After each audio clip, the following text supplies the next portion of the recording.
nta marisasi menshi abitse mu mavarisi. Ba nyirazo bareba amarira agatakara, yareba ikuntu yiza avunitse, Minerivare aho yaturutse akumva acitse intege, yarabuze n'akazi k'ubuyede. Bene data, ye baba we, ndakubwiza ukuri, havumwe uwiringiye isambu, amazu meza n'ibindi, ahubwo hepfo avuze ngo hahirwa umuntu wizera Uwiteka. Umva nawe waba ugenda nka Mifobosheti, ugenda amaguru agenda ukuntu, nawe umuntu wawe umeze uko uhengamye, wenda amaso areba iriya, ariko ufite ingingo ikurengera, wizera Uwiteka. Ngo uwo muntu azamera nk'igiti cyatewe hafi y'amazi, gishorera imizi mu mugezi, naho amapfa yacanye ntago kizuma. Umusore washoreye muri Kristo, amapfa yacanye, ibigaragazo byabaye byinshi. Ntago yashukwa na shuga mami ngo yiyahuzi umukecuru inkecuru. Ntago umukobwa wahuye n'amapfa kuko ubuzima bwanze, wenda ari imfubyi cyangwa imiryango yaramutaye, byamutera kujya mu muraya. Iyo yashoreye imizi muri Kristo aremera kihangana agapfa kigabo. Umugore washoreye imizi muri Kristo ntajya mu bapfumu, arihangana. Bene data, ni byinshi n'umugabo washoreye imizi, ntabwo akazi kaba ikibazo katuma ibibazo biteye mu rugo yaturugo, cyangwa se ngabona abagore beza faranga ryaje yarashoreye muri Kristo, ikibazo cyose cyaza abakomeye Kristo. Ngo nibamara kumenagura imbaraga z'abera, abadayimoni, Satani, ngo nibwo byose bizabona kurangira. Bene data, tugarutse mu rwego rw'itorero ryacu, noneho itorero nakijirijwemo rya Pentecote, amateka yaryo kera habayeho, bigeze kugira imbaraga, bigeze abapentekote kugira ibihe byo gukundana. Abapentekote abarokore basengana, utakumva umupasiteri hakanyanga na gake cyangwa umushumba, bitwararika bubaha Imana, ari intangarugero mu rwego rw'igihugu ndetse no hanze, ari imfura abakozi b'Imana, abahanuzi batagenda biyamamaza n'abavuga butumwa, ahubwo bamamaza Kristo, badakora ibyaha, bahinda umushyitsi imbere y'Imana, bagihuje basenga, bahuje ntawe ubameneramo abarokore. Iyo umurozi yageraga mu rusengero, yinjiye mu rusengero ubwabyo byonyine gusa, bari bafite umwuka wera. Kera habayeho hano iwacu i Rwanda, pana muri Israheli higeze kuba ibihe bya Pentecote. Umurozi yarinjiraga, kumva bamwe ati wi, abandi ati abandi ati pa, bakabwira pasiteri ati bawegetseho urugi turumva twinjiranwe, bagasenga, Imana ikaba yamusi. Iyo atihanaga cyangwa akizwa n'amaguru ahita ashoka batarakinga, baramufataga bakamucisha mu madirishya. Bene data, nshuti z'umusaraba bankurikiye, abesha amateka ntimuyazi, hari abantu benshi bacishijwe mu madirishya rwose, bagaterura bakajugunya kandi bagakingura inzu y'Imana, nta murozi wabinjiranaga. Bene data, imbaraga zitaramenagurika, uzi ko basengaga, abagore bakikorerana imitwaro, ufite urugo rubi bakagira agahinda, abandi bakibagirwa ibibazo biri mu ngo zabo bakamusengera, abakobwa bakabasengera, n'abatakagombye gushaka bakubakirwa. Habaga ibitangaza, bamwe bakabona abagabo batari kuzababona, abandi bakabona abagore batari kuzababona, hari n'ababyaraga ari ingumba batari kuzabyara, bikoreranye imitwaro, kandi n'abagusengeye ntibagende babyirata, ahubwo bagashima Umuremyi ko Imana ari cyo yakoze. Umushonji cyangwa umukene n'umutindi wabageragamo hano mu migi za Kigali, umuntu yaje yambaye ibirenge cyangwa se yaje yambaye kamambiri zidasa, abarokore bamwe yabireba akagura kamambiri ku kindi cyumwe agacunga wa muntu yaje, akamubwira atari umuntu wakuntumyeho, akira impano yawe, nako akira ubutumwa, ntanamubwire ati ni njyewe wakuguriye izi nkweto. Ku buryo ndi niba yaramaze iminsi asenga, umwuka yaramwongoreye ati nzaguha inkweto, akavuga ati nukuri Imana yambwiye inkweto yazimpaye, ihimbazwe. Bagashima Imana, bagashima Umuremyi, ntibashima abantu. Bakabona imikorere y'Imana mu buryo bufatika. Muri bo yabagamo umukene, umupfakazi, inzu se wenda yamusenyukiyeho, yabonye hari n'abitangaga bakamugurira ikibanza. None ubu ubwitange bwose ni isengero gusa, ntago twakubakira abatinda abana b'imfubyi batagira aho kuba kubera ko imbaraga zaramenaguritse. Ariko kera hari igihe bagicishagamo itorero rikishyira hamwe by'abana paruwasi akabigiterane, kigasiga cyubakiye umupfakazi, kigasiga yihanya abantu benshi bakamenya Kristo bakava mu byaha. Imbaraga zitaramenagurika, abantu bajyaga bafata mikoro kavuga ati naguye mu cyacu ubusambanya, akabyatura arikurira yahinze umushyitsi yatinya Imana. Imana imbabarire nasomye ku kayoga, Imana imbabarire nanyoye imiti ya kinyarwanda. Abantu bakatura itorero rikarira, abantu bakamusengera. Bene data nshuti z'umusaraba, ntabwo wari wakumva umukobwa wasomanye wo mu Pentecote ntibyabagaho. Ntiwari wareba mu ntege z'umukobwa w'umurokore niba ari ikintu cyakomeraga. Abagabo benshi murabizi b'abarokore bakuze gutereta umukobwa w'umurokore byari bikomeye. Ibingibi mugenda uhita ukora no kwibera, ibyo ntibyabagaho, byitwaga kirazira. Ntabwo wari wo muvogera, ntibyabagaho. Ariko iyi minsi ya none we, imbaraga zamenaguritse, ukora kwibera gaseka kandi ari umuririmbyi tikinyibisirizwe. Yewe kandi toka wakubita urushyi ku mabuno wagira ngo nagahene bumva ko inyama zirimo. Ye baba we, nukuri nta no kukubwira ati mu izina rya Yesu reka da kinyibisirizwe. Ariko yewe suburi mu biki bene data, imbaraga zaramenaguritse. Ntago ari wo kumva umucuranzi wakoze ibizira, imbaraga zitaramenagurika. Korari yarasohokaga ugasanga niba ari abasore bararwanira ingoma, bararwanira amapenda, abakobwa bose bafite ishyaka ry'inzu y'Imana, inzu y'Imana barayitegura. Ariko iyi minsi ya none we, yo nisengero kuzikubura zisigaye zikuburwa n'abakecuru. Abakecuru rukukuri niho bakubura isengero. Inkumi reka data bize gutereka inzara barazisongora, bahishiza abaye ngizi kiyoni, habe mu mugi habe mu cyaro. Abandi babasiga do aho kuzana Bibiliya mu rusengero, habamwe arobo twabonana dukoroboyi na twatunungu tunabero basiga iminwe yagirana nk'izuru ry'ingurube. Ye baba we, imbaraga zitarameneka, ibyo ntibyabagaho. Ubwibone mu bakristo, abakorari baririmbaga bateze ibitambaro bipfutse imitwe, bazi ko bagiye gukorera Imana, bakandagiye ahera, bari kurebwa n'Imana. Ariko ubu ngubu ni mu busitara badefiriza bashyiramo produit kubera ko imbaraga zaramenetse. Basigaye bavuga ati tugomba kujya ku myako tukagaragara neza.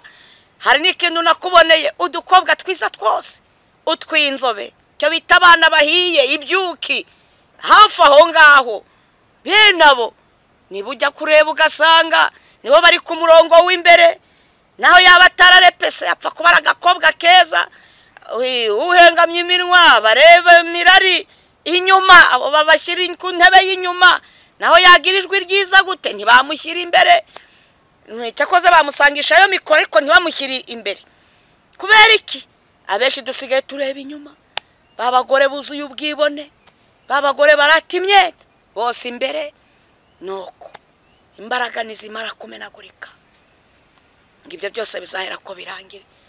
Tugeze mu rwego zamenetse, hahandi twumva n'abapasiteri abapagani babivuga ati yantumye inzoga. Hahandi dusanga n'abasinzi bari kubivuga kubera ko imbaraga zamenaguritse. Abasambanyi sinjya kubabeshya, nimwumva mvuga abapasiteri n'abashumba, tuba dufite ibihamya byinshi n'abaduhamagara barira bagiye babyarana n'izo ngirwa n'abapasiteri. Uretse ko si abapasiteri ni ugusebya abapasiteri. Hari abapasiteri bazima b'inyangamugayo, hari abashumba bakijijwe, ariko hari n'amabandi abihishemo inkozi z'ibibi. Ugasanga nubwo ari umushumba ariko ni ibandi, ni isarigoma, kirasambana. Icyo ngicyo wose umushumba ni isarigoma. Reka wese mujye murakarira rimwe, kubera ko na Yesu yabwiye abafarisayo ngo mwanzoka z'impirimwe.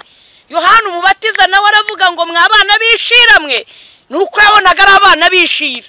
Burya umuntu w'umutambyi, umukozi w'Imana utinyuka gusambanya abayoboye, arenze n'ishira urwo n'uruziramire, nuwo ntago ari umukozi w'Imana. Be kubeshyera Imana, uw'Imana ntiyigeze imumenya. Abo ni abakozi ba Satani baje kwihisha mu itorero. Nuko twikomereze. nuko birangiye imbaraga zitaramenagurika. Ntabwo mu barokore bashyingiraga umugeni wasomanye cyangwa wasambanye, ntibyabagaho.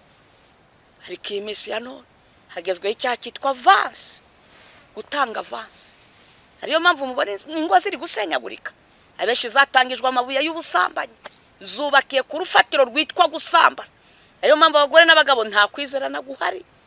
Igihe cyose bahora bafite impungenge. Ingo z'iyi minsi do ni ku musenyi, ntabwo ari ku rutare, ahubwo ni umusenyi. Twikomereze. Bamwe bakitwaza ngo abahanuzi baramanuriye ngo Imana iranyubakiye. Abahanuzi benshi ni abatubuzi, ni amabandi. Hari abampamagara mu bihugu byo hanze, bagiye babona ingirwa abahanuza abapagani no kuri iyi mirongo y'amacano, akamuhamagara ngo nukuri ndagira ngo usengere nakubonyemo Imana, ngo banze unyoherereze miliyoni y'amadolari. Ndabwira abantu bose abatuye isi, muntu wese uhamagara ngo nibagusengere bakaguca amafaranga, uwo muntu uzamenye ko ari umukozi wa Satani. Impano y'Imana ntigurishwa. Aranakubwira ngo uwo mugabo muri kumwe ntago ari uwawe, barakubeshye. Wamushatse Imana iri hehe? Kuki itamukubujije mbere y'igihe? Uramenye utagwa mu ruzi urwita ikiziba. Uramenye mwene data. Biravuga ngo iki Imana yifatanyirije umuntu ntakagitandukanye, niba atari uwawe izamwica. Ahasigaye ubohoke kubw'indahiro, ibohoke kubw'isezerano wasinye.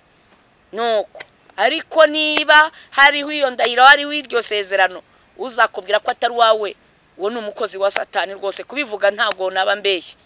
Uzagukoresha mariage akagusezeranya bwa kabiri ufite undi mwasezeranye, uwo muntu ntago ari umuntu w'Imana, akoze icyaha cy'ubufatanyacyaha. Twikomereze kuko abashyigikiye ubusambanyi. Akandi kantu hepfo ngo ndabyumva ariko sinabimenya. Ndabaza ngo ndatabuja ikizaheruka ibindi muri byo ni ikihe? Aransubiza ngo igendere Daniyeli, ayo magambo arahishwe. Hari ibintu bihishwe by'ubwiru bw'Imana. Kumenya iminsi n'ibihe si ibyacu, ahubwo twebwe dusabwa kwitegura ko tutazi umunsi cyangwa igihe. Twikomereze. Hepfo aravuga ngo cyakora benshi, ntabwo ari bakeya, benshi bazezwa. Bene data, amadini ni menshi. Benshi bazezwa, bazacishwa mu ngata. Turi mu gihe nta muntu udasanga ataryamanye ikibazo. Wari wese afite ikigeragezo, wari wese afite ikimugerageza. Nubwo yaba ari umukire, usanga afite byinshi mu mutwe we. Benshi bazezwa, bazacishwa mu nganda. Bene data, kubona umuntu utarabatijwe n'igitangaza, utarabatijwe ku gahanga, yabatijwe mu mazi menshi. Ye baba we, abantu bose bitwa abakristo, ariko ibikorwa by'ubukristo ntabyo. Ubu nta muntu wasiga muri butike uvuga ngo ni umurokore utamwizeye, kuvuga ati rwose nabonye yihana. Ibyo ntacyo bikivuze. Benshi bazezwa, bazacishwa mu nganda. Ababi ntabwo bizababuza gukora ibibi. Nukuri abagore babi ntibizababuza kuba babi. Ngo nuko ahanura, nuko abwiriza, umubi ntibizamubuza gukora amanyanga. N'ubwese ikora ari umugabo avuga ubutumwa, arya amadeni atazishyura ku bushaka n'abizi. Ababi ntibizabuza kwambura amabanke, kandi bariciriye inzira bakitwa babihemu mu isi. Yewe we, ababi naho yabasenga ari umudiyakoni, ari umucamanza mu rukiko, ntibizamubuza kurya ruswa, akarenganya abanyamubabaro, agaca imanza zigoretse. Ababi ntibizababuza gukora ibibi. Ariko aravuga ngo muri ibyo bihe by'iminsi n'ibihe nta n'umwe uzabimenya ngo keretse abanyabwenge. Maze ibwira umuntu iti kubaha Uwiteka nibwo bwenge, kuva mu byaha niko kujijuka. Kandi ubwenge nanone haraho avuga ngo burinda ubugingo bw'ubufite. Ubwenge bumurikira, bujya butubera itabaza, bukatwereka aho dukwiriye kunyura, bukaturinda imitego yose y'imishibuka igoramye kubera ubwenge. Nuko bene data, nshuti z'umusaraba, hari abajyaga basenga amanibature n'ibisengero zikinze. Mu rugo iwawe wabyuka ukava ku gisasiro, ukinjira ugafata igitabo cy'indirimbo, fata Bibiliya ugasenga. Ntago nibature zahagaze, n'inyoni ntizigeze zireka guhimbaza Imana mu museke. N'abantu mukwiriye gusenga mutazanye urwitwazo. mu gihe cy'umunezero no mu gihe cy'umubabaro ukwiriye gusenga ugashima Imana. Nuko ahangaha ndavuga ku bantu baririmbaga no mu rugo iwawe waririmbira Imana, ntabwo kuririmba ari kuririmbira mu nsengero ugahimbaza izina ry'Uwiteka. Baraga zaramenaguritse, ariko hari iterambere ryaje ry'amatelefone. Ndabwira abaperezida b'amakorari, mwari muyoboye amakorari, n'ubundi musabwa kumenya abo mwari muyoboye. Abaririmbyi, abadiyakoni, ntabwo byarangiye, umurimo urakomeje. Musabwa guhamagara mukamenya mukumbi w'Imana. Abapasiteri n'abarekada musabwa kumenya abantu b'Imana uko bahagaze. Yanapfa agapfa yejejwe yabonye naho yaturira, kugira ngo badapfa barimbutse bakabura ubwami bw'Imana. Nuko ariko Imana iradushakamo ibihe byiza. Imana iradushakamo urufatiro rwa mbere. Mwambara imbaraga, mwongere musubire ku rufatiro, nk'uko mu Befeso yavuze Pawulo ngo mwambara intwaro zose z'Imana, kugira ngo mubashe gukomera ku munsi mubi, mudatsinzwe n'uburiganya bwa Satani. Bene data, mwambara intwaro zose z'Imana. Ingofero ivuga agakiza aho unyuze hose, nubwo utari kuboneka mu materaniro, ariko ukubonye akubonemo agakiza. Umukandara ukuri bavukozi b'Imana, abahanuzi, ibyo guhanura mugashyiramo utundi tuntu ngo indonge, mubone indonge. Ni ukuri mwambara ukuri, kuko utwo tuntu wongereyeho uzatubazwa. Bavuga butumwa ukuri, mukwete inkweto. Imana irabashaka mu murimo w'Imana. Murakoze. Ni byinshi nibikingira igituza imyambi y'umubi, ko turi mu minsi mibi. Imyambi ya wa mubiri kurasa, benshi bakisanga mu busambanyi batarabasambanye, abandi bakibuka mu bwesikoro, mu kwiba no kwambura. Bene data, mwambara intwaro zose z'Imana. Abantu bose bari bararetse ibihe nko kwiriza ubusarima. Abantu bavuga ngo ntibasenga bonyine, byitoza mbara imbaraga. Usenga rimwe yige gusenga kabiri, usenga kabiri yongere. Si igihe cyo kureka gusenga, ahubwo ni igihe cyo kongera. Ikindi ni imirimo myiza yo gufasha abababaye, byose bijyane n'imirimo myiza yo kwitanga. Imana izabaha ingororano. Si ugutanga ibyo kurya gusa, no mu biturage ahakure. Niba umukecuru atagishoboye kujya kurwana no gushaka inkwi, rubyiruko mubatayiriza inkwi, mubavomera amazi, abakecuru be kwiheba. Murakoze. N'abandi barwaye be kwibaza niba Imana itakibaho, mubatabarisha neza, ariko mutaritse n'ibihe byiza byo gusenga. Murakoze. Reka dusenge. Abimbaraga zamenetse, uce bugufi dusenge, twisabe imbabazi. Imana iduhembuza imbaraga. Imana Data nyir'isi n'ijuru, turi mu bihe imbaraga zamenaguritse, imisi ni mibi, ku buryo abantu bagezaho kwiringira abantu bakiringira ibyo bareba aho kukwiringira imbaraga zabo bagama. Benshi biringiye amafaranga, biringiye ubutunzi bugaragarira amaso, amazu n'amamodoka, biringiye amasambu yabo, abandi biringiye impamyabumenyi bafite. Ariko ibyo byose ngo ubyiringiye ni ikivume, ngo ahubwo hahirwa umuntu wizera Uwiteka. Hari n'abiringiye abahanuzi, bakiringira abatambyi bo mu isi, ariko Mwami Imana benshi bibutse bacitse intege, batakaza ibihe byiza byo kwizera Imana no gusenga. Bambika imbaraga kuko iminsi ari mibi, batabarubarure kugira ngo bakomeze urugendo rujya mu ijuru, bakomeze bazageraho basiganirwa. Ni mu izina rya Kristo Yesu, amen.